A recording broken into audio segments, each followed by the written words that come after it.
mind. I got my BRP. I got my driving license. This is just a, a learner driving license. Yeah, Kipandi system. You remember the Kipandi system in social studies? So many people have been asking me about how do you figure out about driving stuff. So because I am in that stage of trying to figure out stuff, and I have able to get a professional driving license and book lessons and get some few tips here and hello guys, how are you today? I hope you're doing fine and welcome back to my YouTube channel. It's been a minute. I feel like I've been doing a lot of voiceovers and I feel like I'm connecting with you guys every time I do a sit down. So karibu sana to my YouTube channel and thank you for the growth, manze. Thank you for the support. Today's video I'll be sharing with you guys the process of getting a driving, like the process of getting a professional driving license ama yani venye unaweza drive in the UK basically. And I want to be like honest with you. Growing up we used to think, growing up we could just see gari zikuwa na walimu ama the chief or maybe neighbors wenye wako rich. Because of that I used to think that gari is not like a basic need. Gari is just like those fancy lifestyle. But when I came in the UK I realized how important it is to have a car. Like you literally need a car for you to get stuff, and especially when you're living alone it only makes sense if you have a car. For example, where I work is 30 minutes, actually it's 30 minutes by bus every day. So kama nafaa kuanza kazi 7:30, bus inakuja 7:30, so you have to enda na gari yenye iko na huko 6, you see.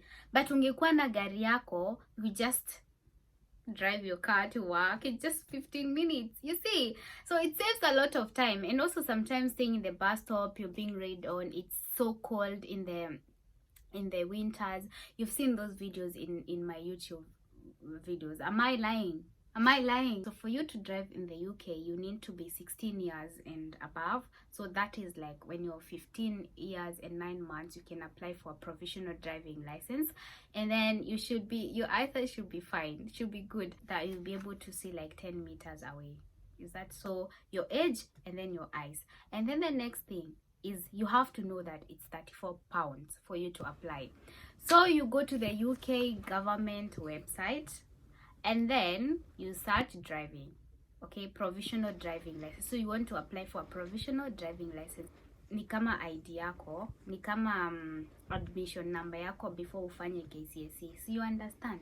So for the process you just need your BRP and passport, and they'll be asking you about your history, like your address history. So if you've been living here for 3 years, they will check on the the addresses or the places that you've lived for 3 years. For example, me, I've lived here for 3 years.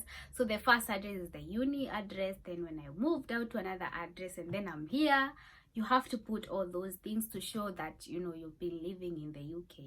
Okay, and then from there they send you a confirmation letter and showing you what you need to present or what you need to post in a post office for you to get a provisional driving license. Let me show you how it looks like.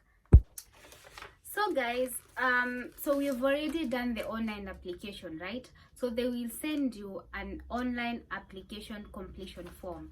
It literally looks like this. Inakaa hivi. It's just that I put the right things in the wrong boxes. So I had to call them and tell them that I have messed things. So they send me another one in nilituma. But guys, this is what you need to do.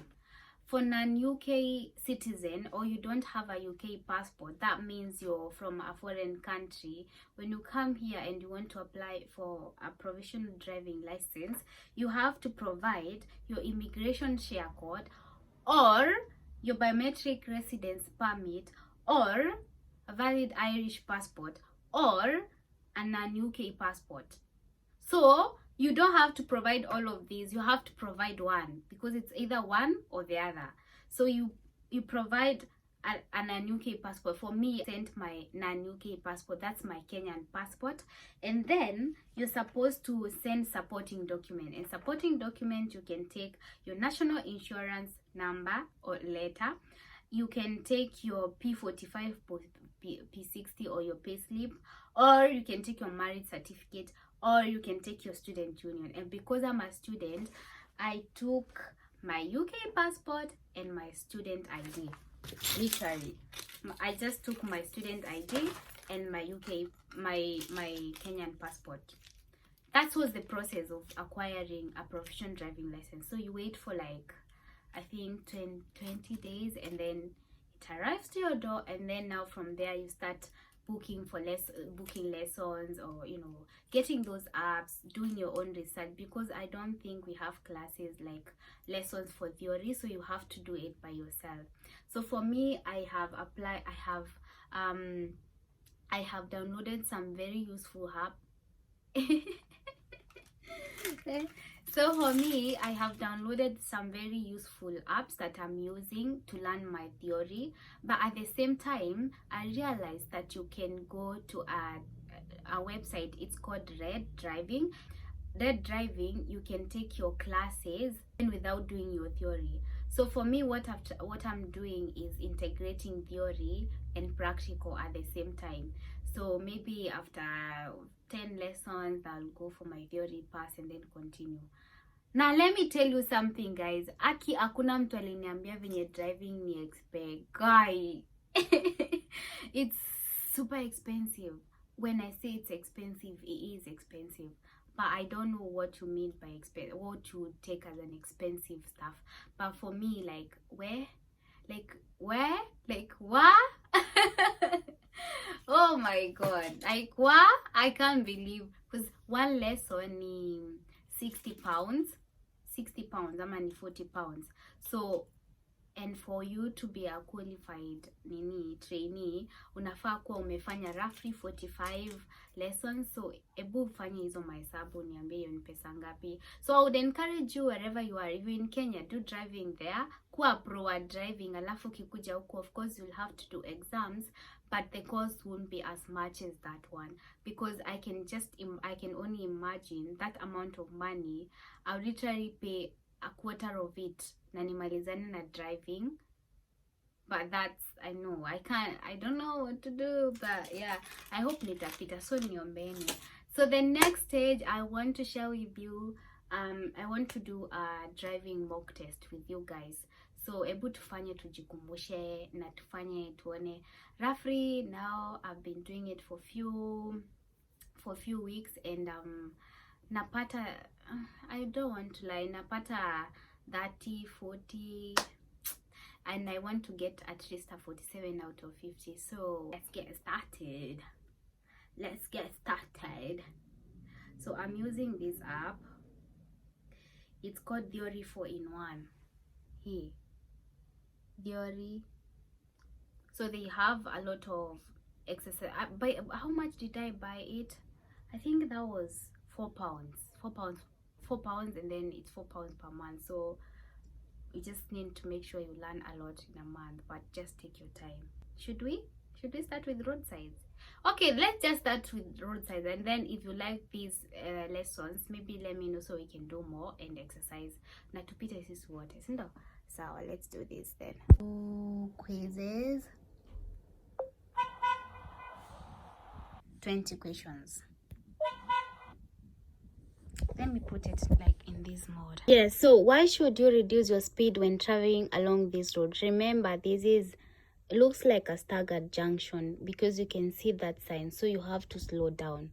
So the staggered junction, the road surface is uneven, the road narrows ahead, visibility is reduced.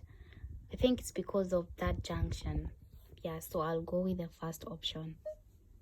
Next. Why do some junctions have a marked area between two stop lines? Wow, that's hard. To allow pedestrians to cross the road, to allow cyclists position, to allow bus drivers a clear view of the road ahead. Why do they about this? But I think I'll put here because this is what I can see. This is a Taukan crossing. Nini, stop where bicycles and pedestrians are allowed to cross this. Nini. So I'll just go with that one, but I'm not sure with this one. Okay. What does this sign mean? Uneven road, no. Approaching steep hill, no. Road liable to flooding, no. Quayside or a riverbank, yes. That one. What does this sign warn you of ahead? Catro, no. Level crossing with barrier or gate, yes. That's the one. You see this marking on the roads, on the road just before what is this now? What is this? I can't even see. Can you see, guys? I can't see, but I will just put not through road, give way sign, stop sign, no entry. I think I feel no entry because it looks like a bus, but I'm not sure, guys. Why are these road markings painted across the road? Why are they painted? Where? To make you aware of your speed, to help the correct separation distance, to help you choose the correct lane, to warn you of a junction ahead. Guys, I don't know, but I think maybe it's for junction ahead. Actually, asijui hizi vitu. Where could you expect to see this road sign? Explosives, no. Near a military training ground, near a police, no, near a police station. I think it's near a military training ground because it's inasema carrying explosives. Okay, question 8. When may you park double yellow lines?